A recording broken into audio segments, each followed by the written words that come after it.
All right, welcome back, everybody. Let's do some stock market politics. We've got CNBC contributor Greg Valliere of Stanford Financial Group. We also have Quentin Hardy and Jerry Bowyer back for more punishment. Gentlemen, welcome. Yeah, I want to throw this out to get everybody talking about this. Interesting blog today at the National Review Online Corner. It's one of the most widely read political blogs. Mark Hemingway, McCain, Romney, 08. Okay? He talks about McCain's speech today on housing, but says, what leaps out here at me is that if the economy worsens, the more Vice President Willard Milton Romney makes sense. Heck of a message. Romney's mastery of economic issues and reputation as a business turnaround guy could prove highly valuable for Mr. McCain. Greg Valliere, start us off on this. There is a sort of nascent boomlet, among conservatives at least, for Mitt Romney on the McCain ticket. I agree. And, you know, they don't like each other, so what? LBJ didn't like John Kennedy. I mean, you don't have to be, you know, best buddies to do this. I think the problem, though, Larry, is that the religious right still has an issue. I talked to someone in Texas the other day who surprised me and said, around here, Mitt Romney's religion is a problem. But they're going to carry Texas anyway, won't they? They're going to carry. They could run an agnostic and carry Texas. I mean, Jerry Bowyer, Romney certainly brings some sterling economic credentials. Economy may be the #1 issue. It's certainly going to be the most discussed.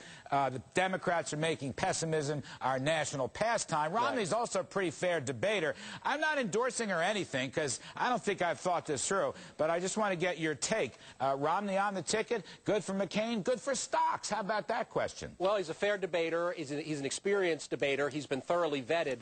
I think it's sort of, remember when they said to Wellington, what are you going to do tomorrow? He said, well, first tell me what Napoleon's going to do, and then I'll tell you what I'm going to do. So it kind of depends where the Democrats are going, because Romney solidifies the relationship with conservative Republicans.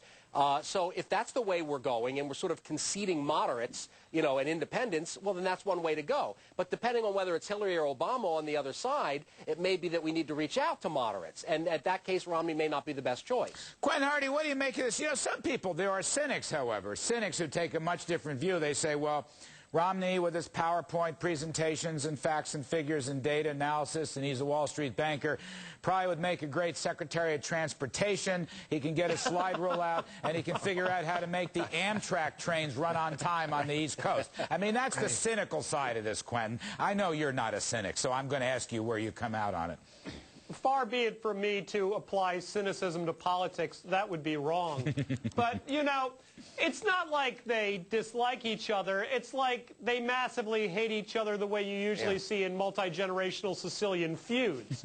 You know, it's not that, and that's not going to result in a vice president who's powerful like Cheney. It's going to result in a vice president who's sort of George Bush to Ronald Reagan, Gerald Ford to Richard Nixon, you know, a guy with no power whatsoever, no input. But what about it's a cynical ploy to win Greg over the far Valliere's right, point? You know, Kennedy didn't really like Johnson, for heaven's sakes. I mean, we've seen this Johnson before. had absolutely no power in the Kennedy White House, so what's the point? There you have it. I don't know what the point is. Just a lot of people are talking about Romney. You know, trying to, they're going to be a con job on the conservative right, but you think they're going to be fooled? I think conservatives sort of felt like they lost with McCain as the front runner, and they want Romney as the consolation prize. Jerry Bowyer, speaking of the conservative tribe, we're going to go out in a minute, but just let me get just a quick take on this. Senator McCain's speech today, will it please conservatives? Before I address that, I want to say to the Sicilian community, I am not associated with Quentin Hardy and his views in any way whatsoever.